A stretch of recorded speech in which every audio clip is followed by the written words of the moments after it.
Bulletin details చూస్తే ఏపీలో మోంతా తుఫాను బీభత్సం సృష్టిస్తోంది. మంగళవారం రాత్రి తుఫాను తీరం దాటిన క్రమంలో ఏపీలోని చాలా జిల్లాల్లో మోస్తరు నుంచి భారీ వర్షాలు కొనసాగుతున్నాయి. తుఫాన్ హెచ్చరికలు జారీ అయినప్పటి నుంచి సీఎం చంద్రబాబు నుంచి గ్రామ స్థాయిలో సర్పంచులు, అధికారులు ప్రజలకు అందుబాటులో ఉంటూ ఎప్పటికప్పుడు సహాయక చర్యలు చేపట్టారు. ఈ క్రమంలో తుఫాన్ ప్రభావిత ప్రాంతాల్లో ఏరియల్ సర్వే నిర్వహించారు సీఎం చంద్రబాబు. బాపట్ల, పల్నాడు, కృష్ణా, కోనసీమ, ఏలూరు జిల్లాల్లో ఏరియల్ సర్వే నిర్వహించారు. అనంతరం ఓడరేవుల నుంచి రోడ్డు మార్గాన ప్రయాణించి వర్షాలకు నీట మునిగిన పంట పొలాలను పరిశీలించారు చంద్రబాబు. దీనికి సంబంధించిన పూర్తి సమాచారాన్ని మా ప్రతినిధి సుబ్బు అందిస్తారు. చెప్పండి సుబ్బు. ఈ రోజు ముఖ్యమంత్రి చంద్రబాబు నాయుడు తుఫాను బాధిత ప్రాంతాల్లో తుఫాన్ ఎఫెక్టెడ్ ఏరియాస్ మొత్తం కూడా ఏరియల్ సర్వే నిర్వహించారు. ఈ అమరావతి నుంచి హెలికాప్టర్ ద్వారా కృష్ణ, బాపట్ల, ఏలూరు, కోనసీమ తదితర ప్రాంతాల్లో ఏరియల్ సర్వే నిర్వహించారు. ఏరియల్ సర్వే ద్వారా నీట మునిగిన ప్రాంతాలను ప్లస్ పంట పొలాలను అంతేకాకుండా ధ్వంసమైన ఇళ్లను ఏదైతే జరిగిన నష్టాన్ని పూర్తిగా పరిశీలించారు. అంతేకాకుండా అధికారులతో పాటు ఏదైతే మంత్రులు వాళ్ళు కూడా క్షేత్రస్థాయిలో పర్యటనలు చేశారు. అంతేకాకుండా ముఖ్యమంత్రి చంద్రబాబు నాయుడు అంబేద్కర్ కోనసీమ జిల్లాలో అల్లవరం మండలంలోని ఓడలరేవు ప్రాంతంలో ముఖ్యమంత్రి చంద్రబాబు నాయుడు అక్కడ నిర్వాసితులతో మాట్లాడడం జరిగింది. అంతేకాకుండా అక్కడ ఏర్పాటు చేసిన రిహాబిలిటేషన్ సెంటర్ ఏదైతే ఉందో తుఫాను పునరావాస కేంద్రం, అక్కడికి వెళ్ళి అక్కడ బాధితులు ఎవరైతే ఉన్నారో ఎఫెక్టెడ్ పీపుల్ వాళ్ళందరితో కూడా మాట్లాడడం జరిగింది. అక్కడ ఏం జరిగింది అనేది ముఖ్యమంత్రి నేరుగా బాధితుల నుంచి అడిగి తెలుసుకున్నారు. అంతేకాకుండా అక్కడ తుఫాను పునరావాస కేంద్రాల్లో ఉంటున్న వాళ్ళందరికీ కూడా ఒక్కొక్క కుటుంబానికి 3,000 రూపాయలు ఆర్థిక సాయం ప్లస్ 25 కేజీలు బియ్యం, నిత్యావసర సరుకులు కూడా పంపిణీ చేయాలని చెప్పి సూచించారు. వెంటనే అక్కడ అధికారులకు కూడా ఆ కార్యక్రమాన్ని చేపట్టారు. అంతేకాకుండా అక్కడ నుంచి ముఖ్యమంత్రి చంద్రబాబు నాయుడు బెండలంక, అరగట్లపాలెం, బెండలంక ఆ ప్రాంతాల్లో రోడ్డు మార్గం ద్వారా వెళ్ళి అక్కడ నీట మునిగిన పంట పొలాలను సందర్శించారు. అక్కడ రైతులతో మాట్లాడారు, రైతుల నుండి తెలుసుకున్నారు. అంతేకాక వెంటనే అధికారులను ఆదేశించడం కూడా జరిగింది. ఎక్కడెక్కడ పంట నష్టం జరిగిందో త్వరితగతిన యుద్ధ ప్రాతిపదికన వాటిలన్నింటినీ కూడా నష్టపరిహారం ఎంత జరిగిందో, నష్టం ఎంత వాటిల్లింది అనే దాని మీద అంచనాలు రూపొందించాలని చెప్పేసి చెప్పడం కూడా జరిగింది. అంతేకాకుండా ముఖ్యమంత్రి చంద్రబాబు నాయుడు అక్కడ విలేకరులతో కూడా మాట్లాడారు. నష్టం చాలా వరకు జరిగింది. అయితే త్వరితగతిన మనం అప్రమత్తం అయ్యి అధికారులందరినీ అప్రమత్తం చేసి క్షేత్రస్థాయిలో అధికారులందరినీ నుంచోబెట్టి మనం పనులు చేయించడం కారణంగా ముందస్తు అవేర్నెస్ ఏదైతే ముందస్తు అప్రమత్తత ఏదైతే ఉందో చాలా బాగా ఉపయోగపడిందని, దీనివల్ల ఆస్తి నష్టం కొంత తగ్గిందని, ప్రాణ నష్టం పూర్తిగా అరికట్టగలిగామని చెప్పేసి ముఖ్యమంత్రి చంద్రబాబు నేరుగా విలేకరులతో చెప్పడం జరిగింది. అంతేకాకుండా అందరూ బాగా పనిచేశారు, కలిసికట్టుగా పనిచేయడం వల్ల మనం తుఫాన్ని అధిగమించామని చెప్పేసి కూడా చంద్రబాబు నాయుడు చెప్పడం జరిగింది. ముఖ్యంగా చూసుకుంటే రైతులు తీవ్రంగా నష్టపోయారని చెప్పేసి ఆయన ఆవేదన వ్యక్తం చేయడం జరిగింది. ఇది పంట పొలాలతో పాటు హార్టికల్చర్ ఏదైతే ఉద్యానవన పంటలు ఉన్నాయో అవి కూడా పూర్తిగా నష్టం పోయారు. రైతులందరినీ కూడా ఆదుకుంటామని చెప్పేసి కేంద్ర ప్రభుత్వం కూడా సహాయం అందిస్తానని చెప్పింది. ప్రధానమంత్రి మోడీ కూడా ఫోన్ లో మాట్లాడడం జరిగింది. ఆ నష్టపరిహారం ఎవరైతే ఉందో వాళ్ళందరినీ ఆదుకుంటామని ప్రధానమంత్రి కూడా చెప్పినట్టుగా కూడా ముఖ్యమంత్రి చెప్పడం కూడా జరిగింది. టోటల్ గా చూసుకుంటే తుఫాను పూర్తిగా ఏదైతే మనం తీర ప్రాంతాల్లో చూసుకున్నాం, తీర ప్రాంతాల్లో నష్టం బాగా జరిగిందని చెప్పేసి కూడా ముఖ్యమంత్రి కూడా అభిప్రాయం వ్యక్తం చేయడం జరిగింది. వీళ్ళందరినీ కూడా పరిశీలించి ఎక్కడ కూడా ప్రతి ఒక్కరికి నష్టపరిహారం అందిస్తామని చెప్పి ముఖ్యమంత్రి స్పష్టం చేయడం జరిగింది. ముఖ్యంగా చూసుకుంటే కోస్టల్ బెల్ట్ ఏదైతే ఉందో తీర ప్రాంతం మొత్తం కూడా కాకినాడ నుంచి ఇటు అవినిగడ్డ వరకు కూడా మొత్తం కోస్టల్ ఏరియా మొత్తం కూడా నష్టం తీవ్రంగా జరిగింది. ఈ గాలులకు ఫిషర్మెన్స్ కి సంబంధించి, మత్స్యకారులకు సంబంధించి ఏదైతే నివాసాలు ఉన్నాయో చాలా వరకు దెబ్బతిన్నాయని చెప్పేసి కూడా ముఖ్యమంత్రి చంద్రబాబు నాయుడు దృష్టికి అధికారులు తీసుకురావడం జరిగింది. అంతేకాకుండా చాలా వరకు విద్యుత్ లైన్లు కానీ విద్యుత్ సంబంధించి చాలా వరకు నష్టం జరిగింది. అయితే త్వరితగతిన విద్యుత్ శాఖ మంత్రి గొట్టిపాటి రవి కూడా స్పందించి ఆ అధికారులందరినీ చేసి ఈ రోజు 4 గంటలకల్లా మొత్తం టోటల్ గా అన్ని రాష్ట్రంలో మొత్తం ఎక్కడెక్కడ విద్యుత్ లైన్లు దెబ్బతిన్నాయి వాటన్నిటి కూడా పునరుద్ధరించడం జరిగింది. ఈ మేరకు ముఖ్యమంత్రి కూడా చెప్పడం జరిగింది, ప్రతి ఒక్కరిని ఆదుకుంటామని చెప్పేసి. మొత్తం ముఖ్యంగా రైతులు ఎవరైతే ఉన్నారో రైతులు ప్రతి ఒక్కరిని ఆదుకుంటామని చెప్పేసి త్వరలోనే అధికారులు క్షేత్రస్థాయిలో వాటన్నిటికి సంబంధించి నష్టపరిహారానికి సంబంధించి అంచనాలు రూపొందించి ప్రభుత్వానికి నివేదిస్తారని, వాటన్నిటి మీద ఒక నిర్ణయం తీసుకుని దాని మీద ఎవరెవరికి ఎంత నష్టపరిహారం అందించాలని చెప్పి దాని మీద అంచనాలు రూపొందిస్తారని, ఆ అంచనాలను చెప్పి ప్రతి ఒక్కరికి న్యాయం చేస్తామని చెప్పి ముఖ్యమంత్రి చంద్రబాబు నాయుడు గారు చెప్పినట్టుగా కూడా తెలుస్తుంది. ఇది ఇక్కడ ఉన్న పరిస్థితి. Right, thank you Subbu. బంగాళాఖాతంలో ఏర్పడిన మోంతా తుఫాను తీరాన్ని తాకింది. కాకినాడ మచిలీపట్నం మధ్య అంతర్వేదిపాలెం సమీపంలో మోంతా తుఫాను తీరాన్ని తాకింది. అనంతరం బలమైన తుఫానుగా కొనసాగుతోంది. మరోవైపు తుఫాను ప్రభావంతో పలు జిల్లాల్లో భారీ వర్షాలు కురుస్తున్నాయి. తుఫాను ప్రభావంతో కాకినాడ తీరం అల్లకల్లోలంగా మారింది. జిల్లాలో తుఫాను ప్రభావం తీవ్రంగా ఉంది. పిఠాపురం నియోజకవర్గంలో 25 పునరావాస శిబిరాలను ఏర్పాటు చేశారు. 12,000 మందికి ఆహారం అందించేందుకు ఏర్పాట్లు చేశారు.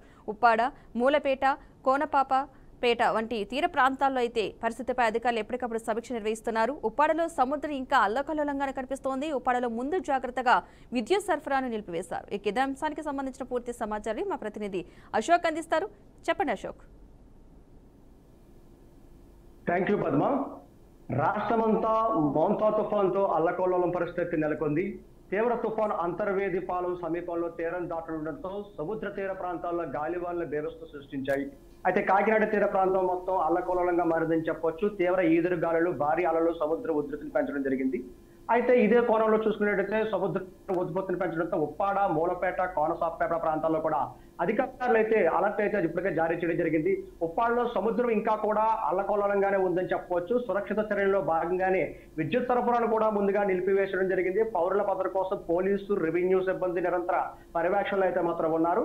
అయితే పిఠాపురం నియోజకవర్గ పరిధిలో 25 పునరావాస శిబిరాలు ఏర్పాటు చేయడం జరిగింది. ముంపు ప్రాంతాల నుండి తరలించిన సుమారు 12,000 మందికి కూడా ప్రభుత్వం వసతి, ఆహారం, తాగునీరు, వైద్య సదుపాయం కూడా అందించడం జరుగుతుంది. అయితే తీర ప్రాంతాల్లో గాలి వేగం కూడా గంటకు 190 నుండి 110 కిలోమీటర్ల వేగంతో కూడా పూర్తిగా అయితే మాత్రం జరుగుతుంది. అయితే ఇప్పటికే కూడా పూర్తి స్థాయిలో కూడా అంబేద్కర్ కోనసీమ జిల్లాలో పూర్తి స్థాయిలో ఏదైతే యొక్క లంక గ్రామాలన్నీ కూడా ఏదైతే మురుగు ప్రాంతాలకు కొన్ని, అలాగే ఈ అంతర్వేది ప్రాంతాల్లో ఉన్న ఏదైతే మత్స్యకారులు కూడా పూర్తి స్థాయిలో మాత్రం పునరావాస కేంద్రాలకు అయితే ఇక్కడ చేర్చడం జరిగింది. అయితే ఇప్పటికే కూడా ఈ యొక్క ఉమ్మడి తూర్పుగోదావరి జిల్లాలో చూసుకున్నట్లయితే పూర్తి స్థాయిలో కూడా వరి పంటలన్నీ కూడా పూర్తిగా అయితే మాత్రం నేలకు అయితే ఒరిగినాయని చెప్పవచ్చు. అయితే ఇప్పటికీ కూడా ఈ యొక్క ఏదైతే ప్రస్తుతం ఉన్న ఎవరైతే యొక్క బాధితులు అయితే ఉన్నారో వారందరినీ కూడా, రైతులు ఎవరైతే పూర్తిగా పంట నష్టపోయారో వారందరూ కూడా పూర్తిగా పరామర్శించడం జరిగింది.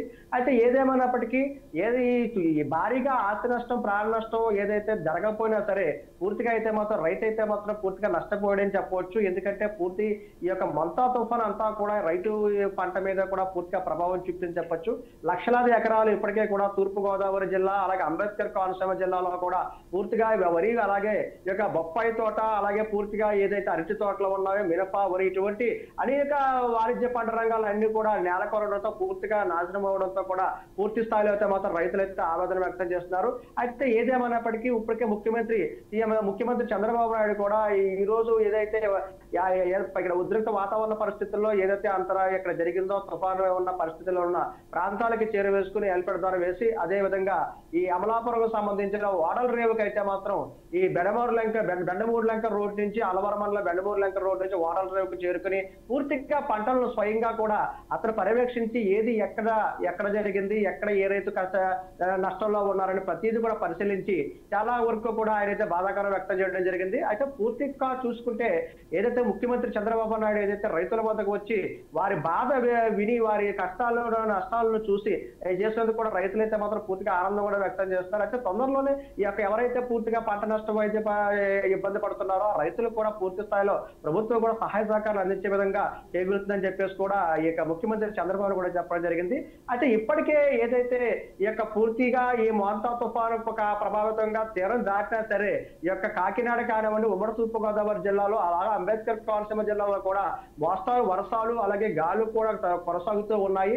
అది ఇప్పటికే రైతులు అయితే మాత్రం పూర్తిగా ఏది కూడా పంట పొలాల్లోకి చేరవేయకుండా సరైన ఏది ఇబ్బందులు లేకుండా జరిగింది. అయితే గత రాత్రి జరిగిన తుఫానులో కూడా పూర్తి 11 గంటల సమయంలో కూడా రాజమండ్రిలో ఉన్న ఏదైతే మనకు గోదావరి లంకలో ఉన్నటువంటి ఈ గోంగార లంక, అలాగే బ్రిడ్జ్ లంకలో ఉన్నట్టు 80 మంది సిబ్బందిని కూడా పూర్తిగా అప్పటికప్పుడు 11:30 సమయంలో కూడా ఈ యొక్క బోటులో ఈ యొక్క రెవెన్యూ అధికారులు అందరూ కూడా తీసుకురావడంతో కూడా అధికారులు అయితే మాత్రం ఇప్పటికే ముఖ్యమంత్రి కూడా అభినందించడం జరిగింది. అయితే పూర్తి స్థాయిలో ప్రభుత్వం అయితే మాత్రం ఈ యొక్క మోంతా తుఫాను ఎదుర్కొని పూర్తి స్థాయిలో భద్రతా చర్యలు చేపట్టడంతో కూడా జనమందరూ కూడా ఫస్ట్ ఊపిరి పీల్చుకోవాలని చెప్పవచ్చు Padma. Right, thank you Ashok. Anakapalli జిల్లాలో మోంతా తుఫాను దాని ప్రభావం స్పష్టంగా కనిపిస్తోంది.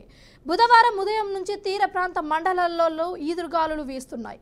ముఖ్యంగా పరవాడ, అచ్యుతాపురం, రాంపల్లి, ఎస్ రాయవరం, పాయకారావుపేట, నక్కపల్లి మండలాలలో దీని ప్రభావం తీవ్రంగా కనిపిస్తోంది. ఇక ప్రజలు ఇళ్లలోనే ఉండాలని, చెట్లు, విద్యుత్ స్తంభాల వద్దకు వెళ్లకూడదని జిల్లా అధికారులు హెచ్చరికలు జారీ చేశారు. ఇక ఇదే అంశానికి సంబంధించి మా ప్రతినిధి శ్రీను సమాచారం అందిస్తారు. శ్రీను, చెప్పండి.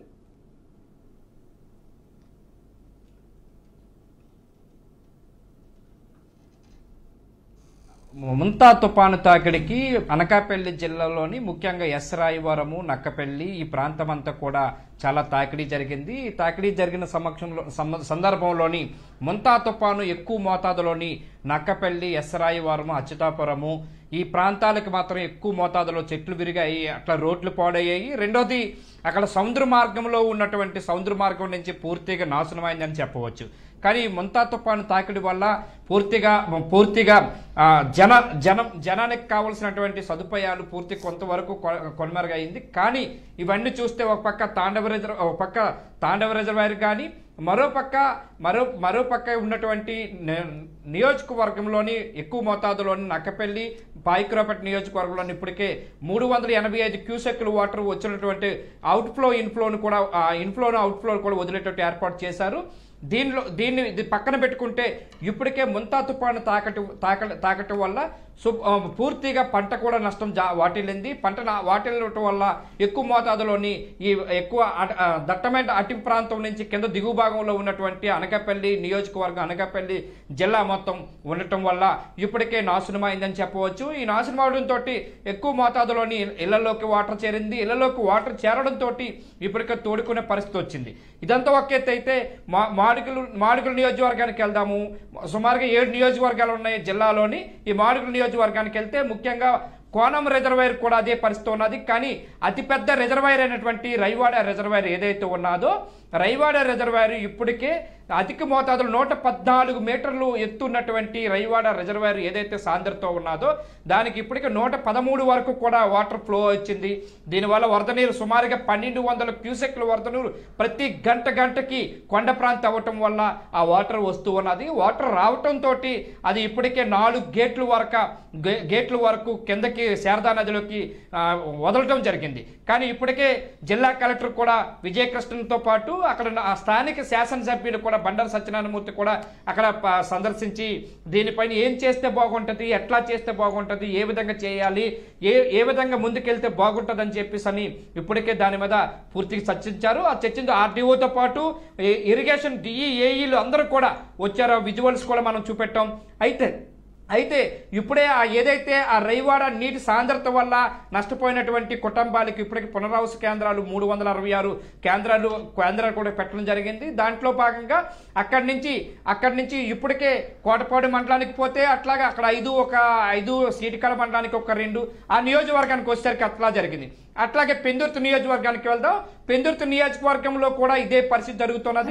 పెందుర్తి నియోజకవర్గంలో ఇప్పటికీ అక్కడ రిజర్వాయర్ ఏదైతే విశాఖ జిల్లా ప్రజలు తాగే రిజర్వాయర్ ఏదైతే ఉన్నదో ఆ జిల్లా ప్రజలకు సంబంధించినటువంటి ఆ రిజర్వాయర్ కూడా పూర్తిగా తాకిడి అయింది. దానివల్ల అక్కడ సందర్శకులు వస్తున్నారు. దానివల్ల భయాందోళనలో ప్రజలు ఉన్నారని చెప్పవచ్చు.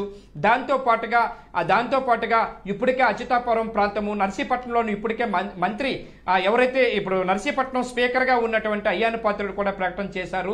అయ్యాను పాత్రుడు స్వయంగా చెప్పారు, అయ్యా ఎట్టి పరిస్థితుల్లో కూడా పంట నష్టం ఏమాత్రం ఉన్నా సరే దానాకు సంబంధించినటువంటి పశువుల దానా విషయంలో కానీ నష్టం జరిగితే వాటికి 50% సబ్సిడీ ఇచ్చి పూర్తిగా రైతులకు ఆదుకుంటామని కూడా ఇప్పుడే విజువల్స్ కూడా మనం చూసాం.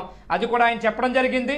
దీంతో పాటుగా చూసుకుంటే అనకాపల్లి జిల్లాలోని ముఖ్యంగా కొంతవరకు పంట నష్టం జరిగింది, వాటిల్లింది. ముఖ్యంగా ఎక్కువగా ఎస్ రాయవరము, నక్కపల్లి, అచ్యుతాపురము, ఎలమంచలి ఈ మండలాలకు ఎక్కువ మోతాదులోని పంట నష్టం తాకిడి చాలా ఎక్కువగా ఉందని చెప్పవచ్చు.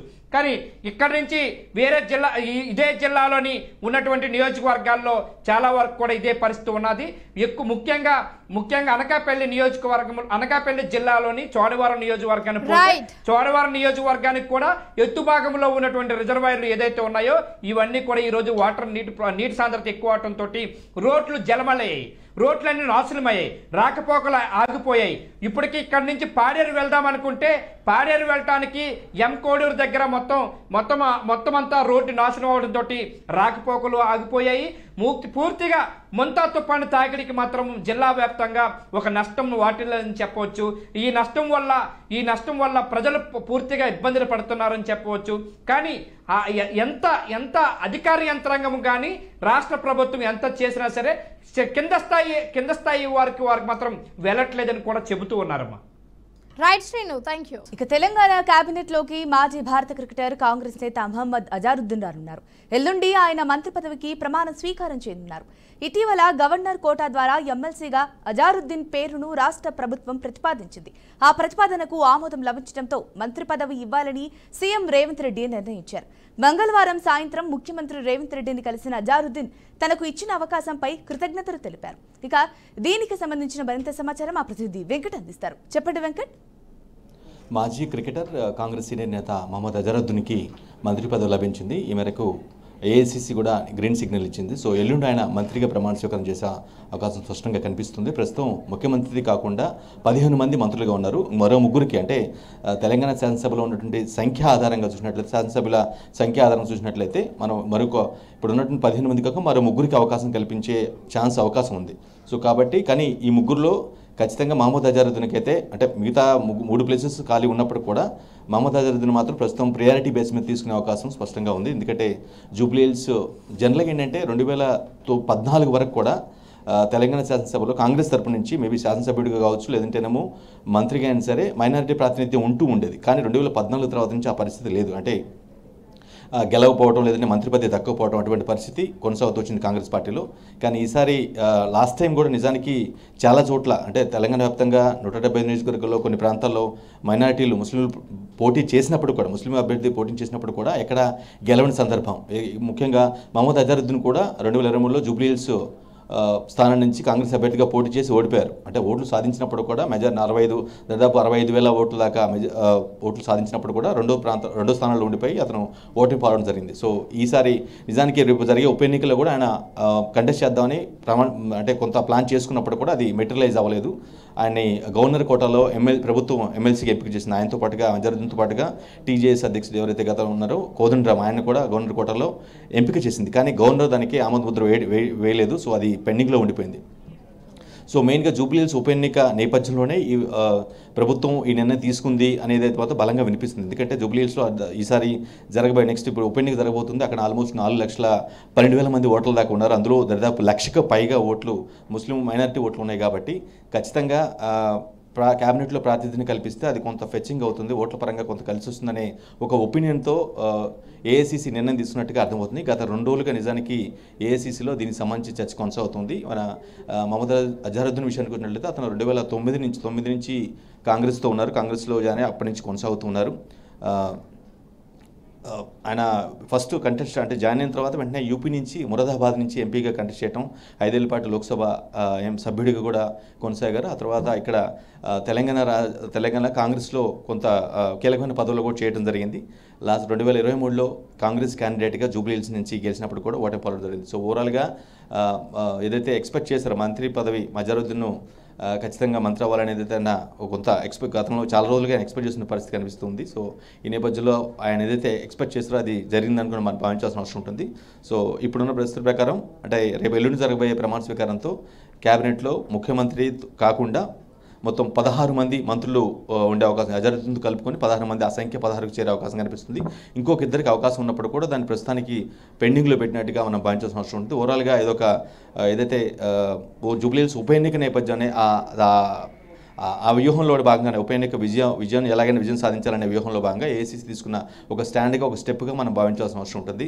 ఖచ్చితంగా ఆ ఓట్లు ఏదైతే మెజారిటీ ఓట్లు ఏవైతే ఉన్నాయో 4,12,000 ఓటర్లు ఎవరైతే ఉన్నారో వాటిలో 1,00,000కు పైన ఓట్లు వీరే ఉన్నాయి. కాబట్టి ఖచ్చితంగా క్యాబినెట్లో జనరల్గా ఏంటంటే కాంగ్రెస్ పాలసీలో కొంత మైనారిటీలు కొంత దగ్గరికి ఉంటారు కాంగ్రెస్కి అనేది మనం ఓపెన్ ఫ్యాక్ట్ గత కొన్ని దశాబ్దాలుగా చూస్తున్న పరిస్థితి కనిపిస్తుంది. బట్ ఈసారి మాత్రం ఇక్కడ అసలు ప్రాతినిధ్యం తెలంగాణ 2014 నుంచి ప్రాతినిధ్యం లేని పరిస్థితి ఉన్న నేపథ్యంలో ఈ అదిగాక జూబ్లీహిల్స్ ఉప ఎన్నిక కూడా దగ్గర పడుతున్న నేపథ్యంలో ఖచ్చితంగా ఇమీడియట్గా క్యాబినెట్లో అజరుద్దీన్కి స్థానం కల్పించాలి. సో దట్ మైనారిటీ వర్గాన్ని కూడా హక్కును చేర్చుకున్న ఒక యాంగిల్ కనిపిస్తుంది, జనాల్లో అది ఉంటుందనేది ఒక భావిస్తుంది. ఇప్పటికే దీనికి సంబంధించి అజరుద్దీన్ ఫ్యాన్స్ కావచ్చు, లేదంటే అతని కాంగ్రెస్ కార్యకర్తలు జూబ్లీహిల్స్ సంబంధించిన వ్యక్తులు వెళ్తున్నారు. అజరుద్దీన్కి వచ్చిన నేపథ్యంలో కొంత సంతోషపడుతున్న పరిస్థితి. ముఖ్యమంత్రిని కూడా కలిసి కృతజ్ఞతలు కూడా అజరుద్దీన్ చెప్పడం జరిగింది. ఝాన్సీ రాణి.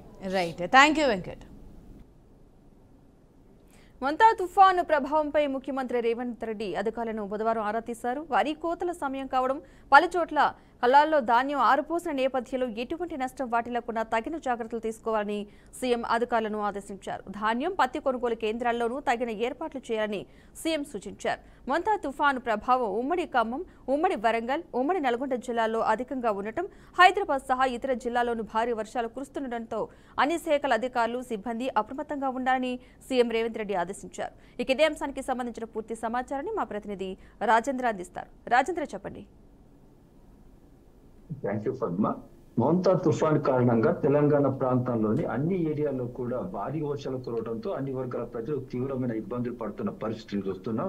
ప్రధానంగా లోతట్టు ప్రాంతాల్లోని ప్రజలు మాత్రం అనేక ఇబ్బందులు పడుతుండటంతో ఆయా ప్రాంతాల్లోని జిల్లా కలెక్టర్లు యుద్ధ ప్రాతిపదికన సహాయ చర్యలు చేపట్టేందుకు అవసరమైన ఏర్పాట్లు కూడా చేస్తున్న పరిస్థితి కనపడుతుంది. మరోవైపు గోదావరి పారివాహక ప్రాంతాల్లో లోతట్టు ప్రాంతాల్లో ఉన్న ప్రజలను సురక్షిత ప్రాంతాలకు తరలించేందుకు కూడా అవసరమైన ఏర్పాటు చేస్తారు. వైపు ఎన్డీఆర్ఎఫ్, ఎస్డీఆర్ఎఫ్ బృందాలు కూడా కోఆర్డినేషన్ చేస్తూ ప్రజలకు చేరువలో ఉంటూ వారికి అవసరమైన సహాయ సహకారం అందించే విధంగా కూడా అధికార యంత్రాంగం చర్యలు చేపట్టింది. ఇప్పటికే ముఖ్యమంత్రి రేవంత్ రెడ్డి జిల్లా కలెక్టర్ తో పాటు ఇతర ఉన్నతాధికారులతో కూడా స్వయంగా మాట్లాడి ఈ మోంతా తుఫాన్ కారణంగా ఎక్కడైతే నష్టం జరుగుతుందో ఆ ప్రాంతాల వద్ద అప్రమత్తంగా ఉండాలని చెప్పి సూచనలు చేశారు. ఎలాంటి ఆస్తి నష్టం, ప్రాణ నష్టం జరగకుండా ఉండేందుకు ముందస్తు జాగ్రత్తలు, చర్యలు చేపట్టాలని కూడా ముఖ్యమంత్రి ఆదేశించడంతో తెలంగాణలో అన్ని ప్రాంతాల్లో జిల్లా కలెక్టర్లు కూడా అప్రమత్తమై లోతట్టు ప్రాంతాలతో పాటు ఇతర ఏరియాల్లోని ప్రజలను కూడా సురక్షితంగా ఉంచేందుకు కూడా అవసరమైన చర్యలు తీసుకోండి. ఇప్పటికే జిల్లా కలెక్టర్ టోల్ ఫ్రీ నెంబర్ల ద్వారా ప్రజలకు ఎలాంటి ప్రమాద సంఘటనలు జరిగితే ఆ సమాచారం చేరవేయాలని కూడా ఇప్పటికే సమాచారం ఇచ్చి ప్రచార కార్యక్రమాలు కూడా నిర్వహింపజేయడం జరిగింది. ప్రధానంగా ఉమ్మడి ఖమ్మం జిల్లాలోని అనేక ప్రాంతాలు, గ్రామాలు మాత్రం పూర్తిగా తుఫాన్ వర్షాల కారణంగా ఇలమయంగా మారాయి. అనేక గ్రామాల్లో నివాస గృహాల్లోకి నీళ్లు చేరడంతో ప్రజలు తీవ్రమైన ఇబ్బందులు పడుతున్న పరిస్థితి కనపడుతా ఉంది. కొణిజేల మండలంలోని ఒక వాగు దాటుతున్న క్రమంలో డీసీఎం వ్యాన్ డ్రైవర్ తో సహా కొట్టుకోవడం జరిగింది. ఇప్పటికి కూడా ఇంకా ఆచూకీ తెలియజేస్తూ వాహనాన్ని గుర్తించి డ్రైవర్ మృతి ఉంటారని చెప్పి పోలీసులు భావిస్తున్న పరిస్థితి కనపడుతుంది. ఖమ్మం నగర పరిధిలో మున్నేరు తీవ్రంగా ప్రవహిస్తుంది. ఇప్పటికే 17 అడుగులకు పైగా మున్నేరు ప్రవహిస్తుండటంతో ఆ ప్రాంతం సమీపంలోని ప్రజలకు ఎలాంటి ఇబ్బంది లేకుండా అధికార యంత్రాంగం, మున్సిపల్ కార్పొరేషన్ సహాయ చర్యలు చేపడుతున్న పరిస్థితి కనపడతా ఉంది. మున్నేరు ఇరువైపులా ఉన్న ప్రజలను సురక్షిత ప్రాంతాలు తరలించేందుకు కూడా చర్యలు తీసుకుంటున్నారు. ఇప్పటికే పునరావాస కేంద్రాలు కూడా ఏర్పాటు చేసి ఆ కేంద్రాలకు కూడా ప్రజలు తరలింపచేసేందుకు చర్యలు తీసుకుంటారు. గత ఏడాది ఈ మున్నేరు అధికంగా ప్రవహించడం వలన భారీగా నష్టం వాటిని దాన్ని దృష్టిలో పెట్టుకొని మున్సిపల్ కార్పొరేషన్ ప్రత్యేక చర్యలు ఈసారి తీసుకున్న పరిస్థితులు కనపడతాయి. ఏది ఏమైనా మోంతా తుఫాన్ కారణంగా జరుగుతున్న నష్టాల విషయంలో కానీ ఇతర ప్రమాదాల విషయంలో కానీ ఎప్పటికప్పుడు కూడా జిల్లా అధికార యంత్రాంగం మానిటరింగ్ చేస్తూ ప్రజలకు అందుబాటులో ఉంటున్న పరిస్థితి కూడా కనిపిస్తూ ఉన్నాయి. At the same time government కూడా జిల్లా కలెక్టర్లకు అవసరమైన సూచనలు అందిస్తుండటంతో ప్రజలు మాత్రం కొంత ఇబ్బందికర పరిస్థితుల నుంచి తప్పించే ప్రయత్నాలు అధికంగా జరుగుతున్నాయని చెప్పవచ్చు Padma. Right, thank you Rajendra. YCP అధినేత జగన్మోహన్ రెడ్డికి భారీ ఊరట లభించింది. లండన్ పర్యటనపై సిబిఐ దాఖలు చేసిన పిటిషన్ను కోర్టు డిస్మిస్ చేసింది. తన పెద్ద కుమార్తెను చూసేందుకు ఈ నెల 11న లండన్ వెళ్లారు. అయితే బెయిల్ షరతులను ఉల్లంఘించాలని, అలాగే తన సొంత ఫోన్ నెంబర్ను వెల్లడించలేదని సిబిఐ పిటిషన్ చేసింది. లండన్ పర్యటనలో ఉన్న సమయంలో 3 సార్లు జగన్కి ఫోన్ చేసినా నెంబర్ పనిచేయలేదు అని పిటిషన్లో తెలిపారు. ఉద్దేశపూర్వకంగానే పనిచేయని నెంబర్ ఇచ్చారని సిబిఐ వాదనలు వినిపించింది. అయితే ఈ పిటిషన్ను ధర్మాసనం కొట్టివేసింది. ఇక ఇదే అంశంపై మా ప్రతినిధి కృష్ణ సమాచారం అందిస్తారు. కృష్ణ, చెప్పండి. Thank you Ramya. ఏదైతే వైఎస్ఆర్సీపీ సంబంధించి అధినేత జగన్మోహన్ రెడ్డి కావచ్చు, అదేవిధంగా మాజీ ముఖ్యమంత్రి జగన్మోహన్ రెడ్డికి అయితే పూర్తిగా ఊరట లభించిందని అనుకోవచ్చు. అయితే సిబిఐ వేసిన పిటిషన్ దాఖలా ఏవైతే ఉన్నాయో ఈ నెల 11వ తేదీన ఏదైతే షరతులు ఉల్లంఘించి లండన్కి వెళ్ళడం అనేది చాలా దారుణం అంటూ, అదేవిధంగా పూర్తి స్థాయిలో అయితే సిబిఐ వేసిన పిటిషన్ ఏదైతే ఉందో పూర్తిగా అయితే ఒక ఊరట లభించిందని అనుకోవచ్చు. అయితే ఆమె అతని పెద్ద కుమార్తె ఎవరైతే ఉన్నారో ఆమెను కలిసేందుకు లండన్ వెళ్ళారు. అదేవిధంగా ఆ ఫోన్ స్విచ్ ఆఫ్ చేసుకోవడం అనేది కూడా చాలా దారుణం. అయితే ఏది ఏమైనప్పుడు కూడా పూర్తిసారి అయితే వైఎస్ జగన్మోహన్ రెడ్డికి ఒక ఊరట లభించిందని అనుకోవచ్చు. అయితే ముఖ్యంగా లండన్ పర్యటనపై సిబిఐ వేసిన పిటిషన్ ఏదైతే ఉందో డిస్మిస్ చేశారో కూడా పూర్తిగా తెలుస్తుంది. అయితే మొత్తానికి పూర్తిసారి అయితే కుమార్తె చూసేందుకైతే ఈ నెల 11న అయితే లండన్కి వెళ్ళారు. అదేవిధంగా పూర్తిసారి అయితే బెయిల్ షరతులు ఉల్లంఘించి, అదేవిధంగా షరతుల పిటిషన్ సంబంధించి ఏదైతే ఉందో సిబిఐ వేసిన పిటిషన్ పూర్తిసారి అయితే ఒక ఊరట లభించిందని కూడా జగన్మోహన్ రెడ్డికి అయితే తెలుస్తుంది. అయితే ఇప్పటికే మనం చూసాము, ఏది ఏమైనప్పుడు కూడా పూర్తిసారి అయితే జగన్మోహన్ రెడ్డి నెంబర్ అనేది పూర్తిసారి అయితే సిబిఐకి ఇంతవరకు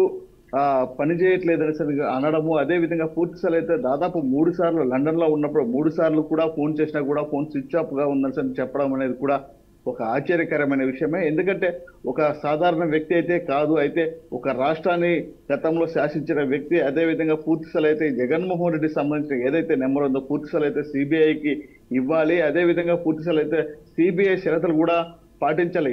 ఏది ఏమైనప్పుడు కూడా పూర్తిస్థాయి అయితే ఈ యొక్క కేసు విషయం కావచ్చు, ఏదైనా సరే సిబిఐకి సహకరించాల్సిన పరిస్థితి అయితే ఉంది. అయితే ఇప్పటికైనా సరే ఏది ఏమైనప్పుడు కూడా ప్రతి విషయంలో కూడా మాజీ ముఖ్యమంత్రి వైఎస్ జగన్మోహన్ రెడ్డి సిబిఐకి సహకరించాలి. అదేవిధంగా పూర్తిస్థాయి అయితే అందుబాటులో ఉండే విధంగా కూడా ఉండాలంటే కూడా పలు రకాల ఆరోపణలు కూడా వినిపిస్తున్న పరిస్థితి అయితే మనం చూసాం రమ్య. అయితే మొత్తానికి ఏదేమైనప్పుడు కూడా పూర్తిస్థాయి అయితే వైఎస్ జగన్మోహన్ రెడ్డికి సంబంధించి ఏదైతే సిబిఐ కేసు విచారణ ఏదైతే ఉందో పూర్తిస్థాయి అయితే అవి కూడా దర్యాప్తు చేయడం జరిగింది. అదేవిధంగా సిబిఐ సంబంధించి కేసు సంబంధించి కూడా పూర్తి వివరాలు కూడా అప్డేట్ చేయాలంటూ కూడా చెప్పడం కూడా జరిగిందని అనుకోవచ్చు రమ్య. Thank you Krishna. ఇవి ఇప్పటి వరకు అప్డేట్స్. మరిన్ని అప్డేట్స్ కోసం చూస్తూనే ఉండండి బీఆర్కే న్యూస్ తెలుగు సత్తా.